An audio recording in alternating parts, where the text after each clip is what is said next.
Hello, and welcome to the InfoQ podcast. I'm Thomas Betts, and today I'm joined by Rebecca Parsons. Dr. Parsons is ThoughtWorks' CTO.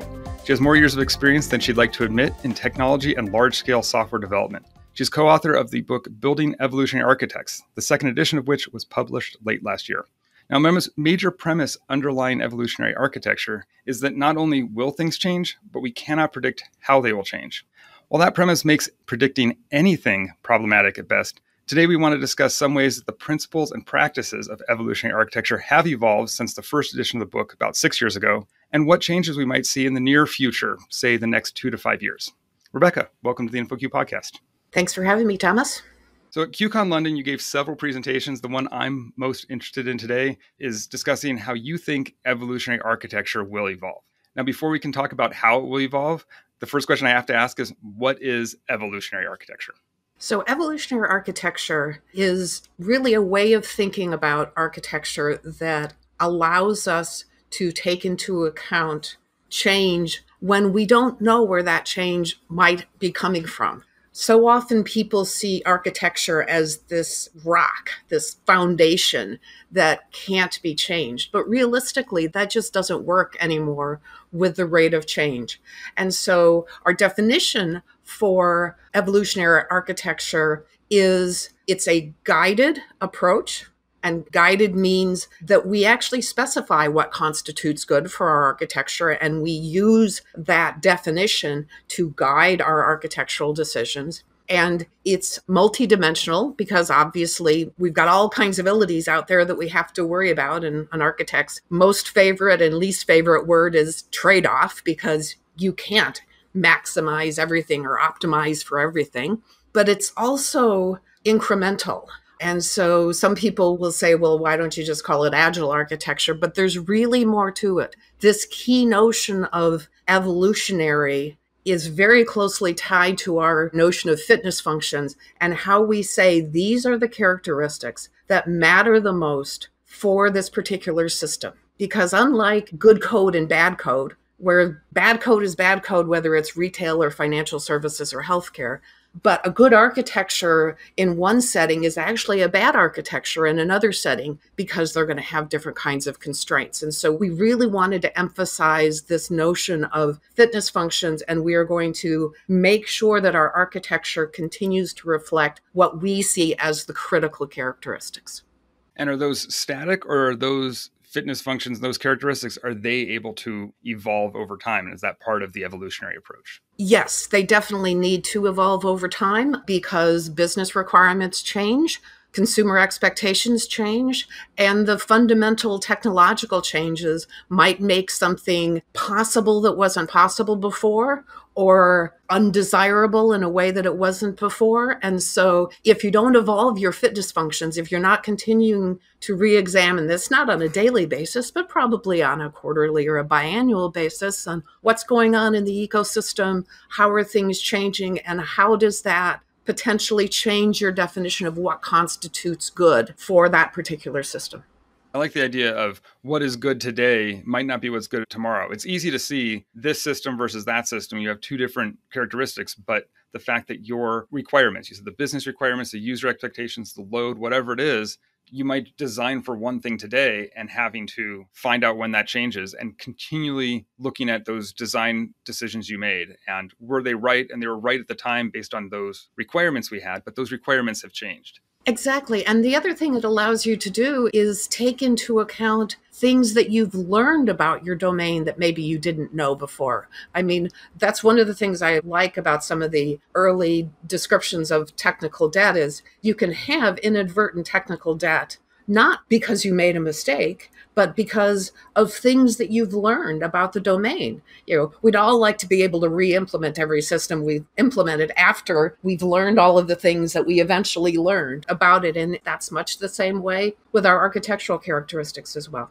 And so one of the core principles of evolutionary architecture is to architect and develop for that evolvability. How did you define evolvability when you wrote the book? And has that definition had to change over the last few years? The definition really hasn't had to change because it's really more a change in the tools that we have available to us to assist in evolvability. And at its core, A system is only evolvable if you can easily understand it and you can safely change it. Now, notice I didn't say that it was easy to change. And that's where people sometimes get hung up because they want this to be about making it easy to make whatever change is necessary. But we can't do that because we don't know what kind of change it's going to be. But what we can do is make it as easy as possible to understand how the system is currently working, what I have to do to make the change that I want to make as a result of whatever these change conditions are, and that I can do that as safely as possible. And so the safety factor comes in with things like the disciplines around continuous delivery, making sure that your deployments are as risk-free as possible, making sure you've got a comprehensive testing safety net so that you're able to interrogate, did this change do for me what I expected to do? Did it do anything that I wasn't expecting it to do? But those are really the two characteristics of evolvability. And when you look at that next layer down of architecting and developing for evolvability, it's getting at one of those two things. You had a lot that you covered there. I think we'll break it up and come back to some of the things. I wanted to start with the idea that the system isn't easy to change. And in some ways, making changes in software is easy. Like changing hardware is difficult, but changing software, it's meant to be easy to change. The challenge is making changes safely, like you said, that you need to be able to know that what you change isn't going to affect and break something else, or you're changing in a way that you know what the expected behavior is now going to be. And you mentioned testability and just having a good testing safety net. What do you have to do to make sure that you are, I guess, architecting for that testability? Well, one of the interesting things that we have noticed over the years is that if you think about how testable something is, whether it be a method or a component or a system, you tend to end up with the kinds of architectures and designs that make it easy to move things around and easy to change things. One of the examples that we often use is the whole dumb pipes and smart endpoints. Many of these middleware vendors, they want you to put all kinds of business logic on those pipes. And it's actually quite difficult to test. It's much easier. We've got all this tooling and all this methodology and understanding of how to test code. And code sits in those endpoints. And so if you do that, you keep the business logic off the pipe. And if you keep the business logic off the pipe, then you can move the pipe. If you've got logic there, that pipe is now tied to those endpoints. So you can't move it without doing a whole lot more work. And another example, which gets back not just to testability, but also architecting for evolvability, is if you've got a test name, do this and this and this and this, and possibly this, and then as a result, maybe one of these things will happen. That's probably not a good scope for whatever the thing is. You don't have a clear notion of what you want that thing to do. If it takes that many words to describe what the test does, you don't have a clear enough concept yet of what it is that you want that software to do. And getting back to the ability to safely change, if you don't have a clear concept of what it's supposed to do, how are you supposed to really be able to wrap your head around how you might want to change that thing in the future? Right. I like here's the test, and the test says, do this one thing. I can say, and somebody reads the test and they know what's supposed to happen. When you get to that, this and this and this, and maybe something else, the person reading that next week, 6 months from now, a year from now, and saying, well, I need to make sure that this still works. That's hard to know what it does. I think people are going to be more likely to say, I don't understand this test, I'll just remove it, than to figure out what it does. Exactly. And that's really dangerous. Exactly. I think you also mentioned in your talk that one of the things that hadn't changed so much over the years and is probably going to stick around is Postel's law, that you want to be liberal in what you accept and conservative in what you send out. Does that kind of tie into that idea of dumb pipes and smart endpoints? It ties in a little bit, but fundamentally, as soon as you put something out over whatever channel, if you've lost control of who can see that, I mean, if that endpoint is locked down and they have to come to you and beg your permission to be able to access that, okay, you still have control. But in general, though, we don't know who's going to make use of that. And so as soon as you put something out there, you are coupled, but you're coupled to things that you don't necessarily understand. I remember one client we had many years ago, they did absolutely the right thing about buying an off-the-shelf product. They changed all their business processes to align with what the product wanted them to do. And they thought, great, now we can upgrade. We got this covered. And then the next major version came out, and they realized, unbeknownst to them, there were 87 different reports that were mission critical that were directly accessing their database. And so now, before they could do their upgrade, they had to change all of those other 87 things and figure out, how do we get that to work? And they didn't even know it, but the database was out there. And okay, well, it's a whole lot easier to just connect to the database than actually having to go talk to those people. So I'll just connect to the database. And, they had done everything right, except they forgot the fact that they had lost control over that access. And then it goes back to that first point of, things will change, but it's very difficult to predict how they're going to change. You can't predict how people are going to use your system once you put something out there. Exactly. And so you've now got those dependencies that you didn't plan for. Yep. It's kind of like us, technologists are problem solvers. So we see the problem, this is our solution to the problem, and this is what people are going to do with it. Part of how things go so horribly wrong with technology is when people see something and it's like, ooh, I can make this do that. Well, you never expected anybody to do that with your product, but it does it. And we're actually very bad at predicting those kinds of things. And that's why we have to be able to adapt as people are using our technology in different ways. There's a great XKCD comic about can you please put the feature back in because it was warming up my CPU and I was keeping my coffee warm or something like that.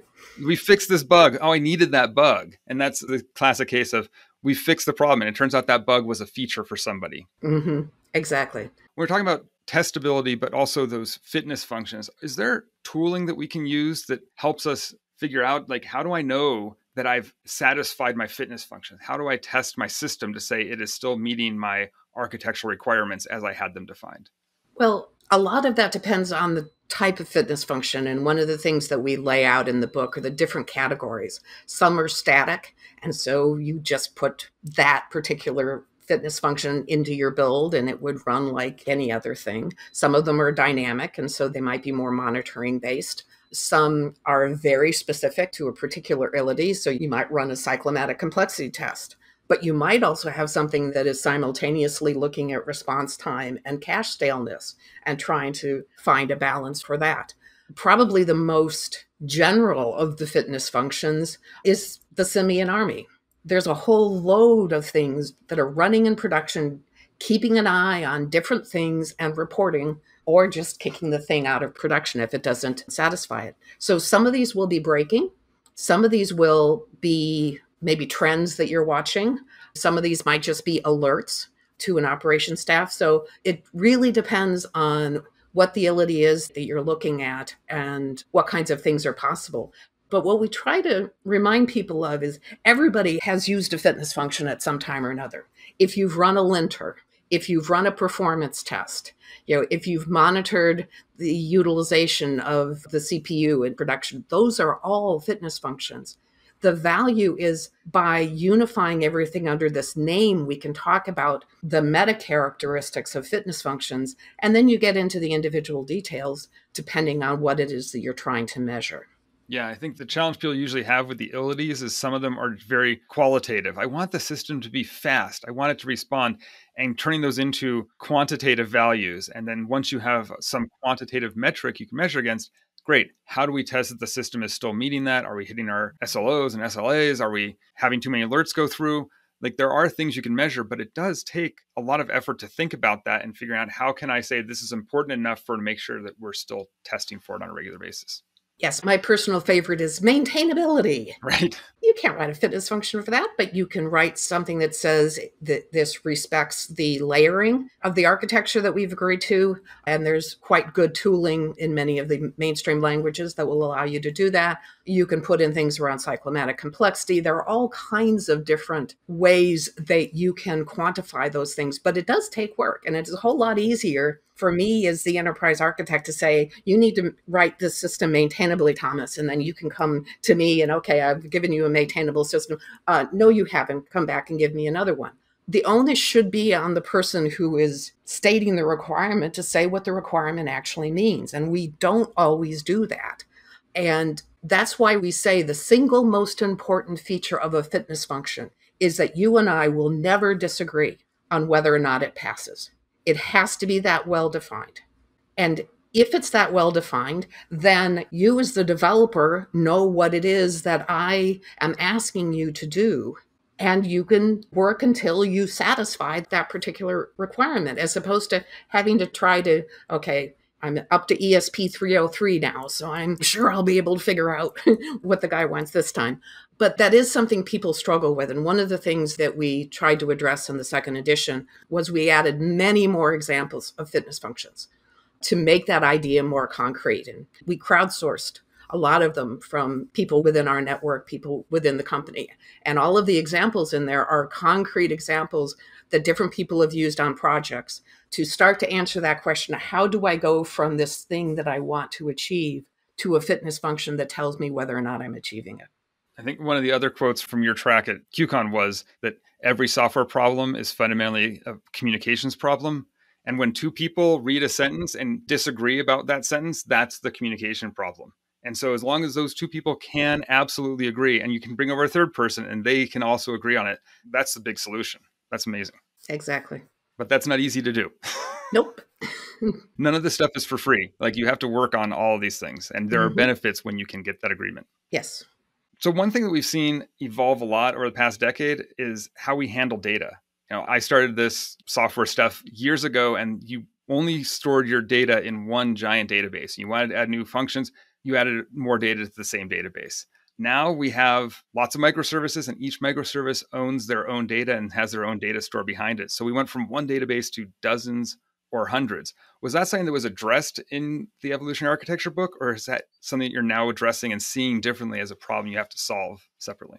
No, it's definitely a big part of it, and a big contributor to that. And in fact, you can think of our chapter as kind of a symbolic link to a book called Refactoring Databases, Evolutionary Database Design. And we keep telling Pramod Sadalgi, one of the co-authors, that they ought to reissue the book, but just flip the title and subtitle to Evolutionary Database Design, Refactoring Databases. Because regardless of the kind of data store that you have, as soon as something goes into production with data, if you want to change the way that data is structured, you have to migrate it. And migration is hard. Anybody who's done it knows that it might sound simple on paper, but it never goes the way you want it to go. And so this technique is what allows you to, again, more readily and safely do even large-scale database changes by taking the refactoring approach. And I'm using refactoring in the precise term as opposed to the, I need to refactor my whole system because I'm, swimming in technical depth. For relational databases in that book, they identified what are the atomic changes you have to make. And for each one of those big changes you want to make, it's actually a composition of lots of atomic changes. If you break it down to those individual data refactorings and couple that with what changes you need to make to the access logic in the code, and then what's the migration code, you can start to individually uncover those little landmines from August and September of 1984 when this field meant something completely different. And those are the reasons, the kinds of things that cause data migrations to go wrong is you've got all of this data and it doesn't age well. And there's all kinds of spots from history that cause it to change. And the nice thing about that is, as well, that the basic notion in refactoring databases applies regardless.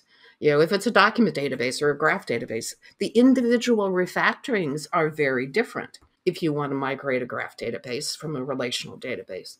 But one of the things I think has been such a strong enabler of many of the architectural innovations that we're seeing now is the fact that we have broken that notion that if you persist data, it must be in the relational database, and the DBAs are the gatekeepers of access to that. We've really been able to rethink our relationship with data as a fundamental part of the system, and I think that's been an incredibly powerful innovation within our enterprise technology landscape.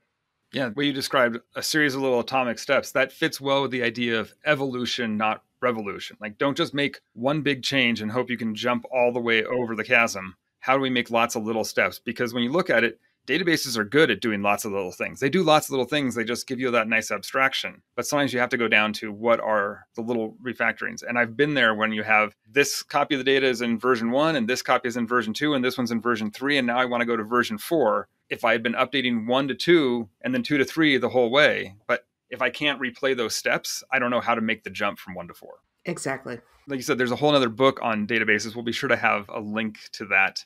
But I want to talk about platform engineering. How is platform engineering and a good engineering platform that helps us with continuous delivery and having all that tooling around knowing what our system looks like, how has that helped? And was that something that we didn't have much when you wrote the first book? Well, first, we need to disambiguate terms a little bit because I think the story changes depending on what your definition of platform is. We can take out of scope for this discussion the platform businesses, Uber and Airbnb and such as the platform business model. That might be the ultimate goal of building a platform, but that's not what we're talking about here. When we think about, in particular, the lower level developer platforms, maybe you've got capabilities like auditing or logging or single sign-on and things of that nature. And you can actually think of even the continuous delivery pipelines as part of that platform that reduces the friction for the person who is trying to deliver business logic. And some of these things were obviously around.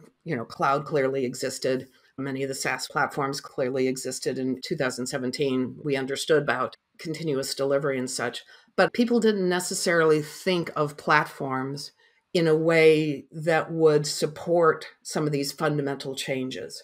When I first started talking about evolutionary architecture, which was long before the book came out, people would come up afterwards and whisper, don't you think you're being professionally irresponsible to advocate for evolutionary architecture? And so even during that time, you wanted your developer platform kind of locked down, and then people would build things on top of it. What I think is actually more interesting from an evolutionary architecture perspective is when we go up to that next level of platform, which is where we're delivering fundamental business capabilities that we then want developers to be able to hook together in different ways to create new products, new services for the users. And that's where some of the architecting for evolvability comes in. Do you understand what this part of the system is trying to achieve? Are you constructing these capabilities from the perspective of the business that you are in? Because when you think about how someone is going to come to you as a technologist and say, I want you to change this business process to do this. In their head, they're not imagining an SAP system or, this and that and the other microservice. They're thinking about customers, or they're thinking about products, or they're thinking about routes. They're thinking about the concepts that go into what this business does to make money. And so if you have those business capabilities in that platform structured around the kinds of things that people are going to imagine they're going to want to move around, it's going to be a whole lot easier to move them around because the blocks that you have available to you are the same blocks that I have in my head that I'm trying to metaphorically move around. So I do think that as we've refined our thinking around these business capability platforms, they are moving much more towards this notion of being able to evolve the system to do new things with the same kind of fundamental building blocks that we have. So I think we have to separate out the two different kinds of platforms in thinking about that. Gotcha. That's a very useful separation. I know thinking about extensibility is something that we've always had extensibility, like, I'm going to add an API and people consume the API. But now we've got low code and no code solutions, and the extensibility that needed a developer to be on the other side of it has been replaced by any business user is going to fire up a little web page and boom, they're solving a new business problem because you gave them composable small units that they can put together in that new way. So it might not even be that you're building something in your architecture, but you're allowing that overall system to expand. And that's where you're saying the business capability platform allows that kind of synthesis.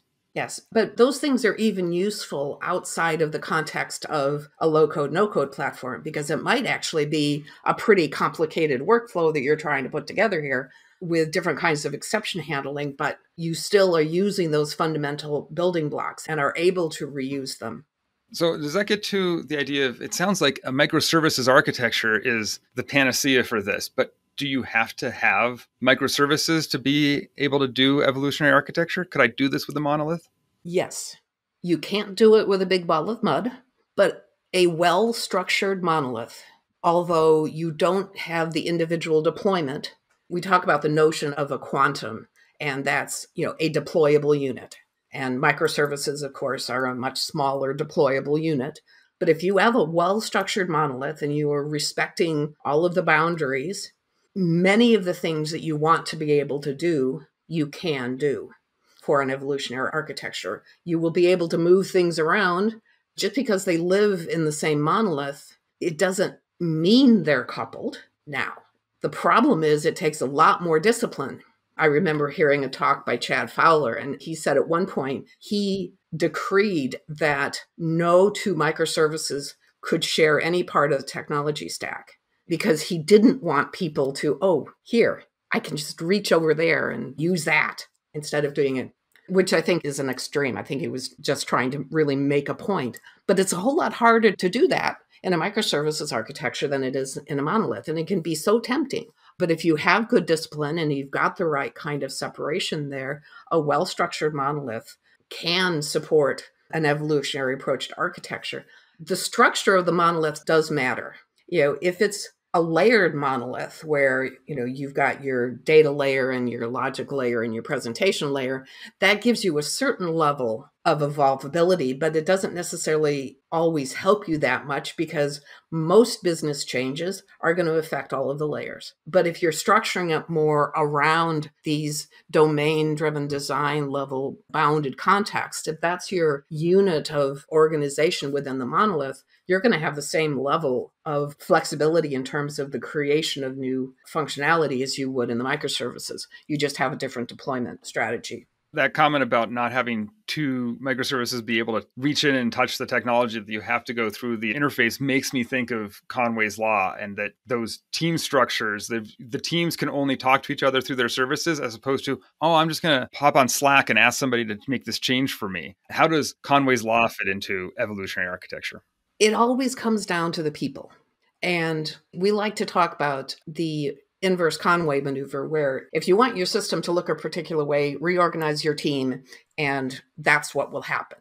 But the important thing really is to make sure that the boundaries between those teams are drawn in a logical way. Because again, going back to that, this and that and the other, and possibly this test name, if you and I don't understand what's in your remit versus what's in mine, we're not going to have a clean barrier between the component that you write and the component that I write. And so Conway's Law helps us understand how we align people to the right objectives, but it does very clearly have implications for the architecture because it's the people who are going to create those components. And if the communication is not there, and if the shared understanding isn't there, then the code isn't going to work.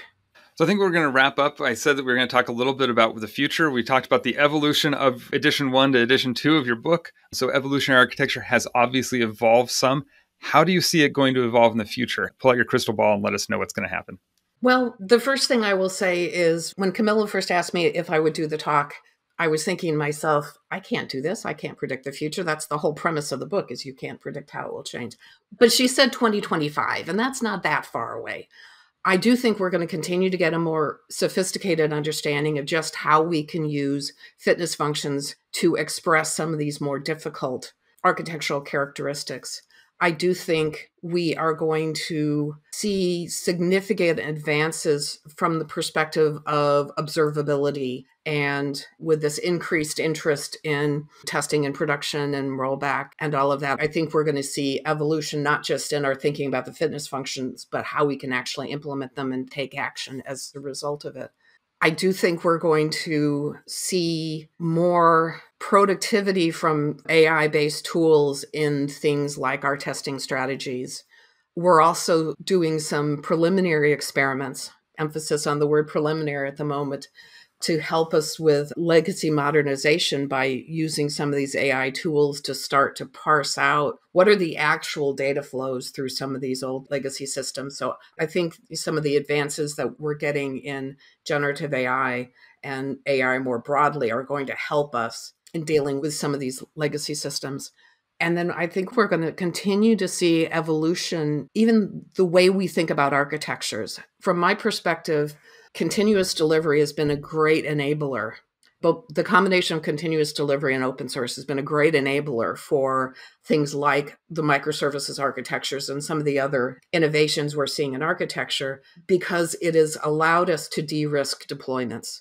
And I think we're going to continue as we see more hybrid hardware software systems with sensors, IoTs, actuators, smart homes, smart cities, smart factories. I think we're going to see innovation in, okay, well, how do we keep those systems up to date? How do we keep our level of understanding of that system at the appropriate level? And how do we do diagnostics as those estates get larger and larger?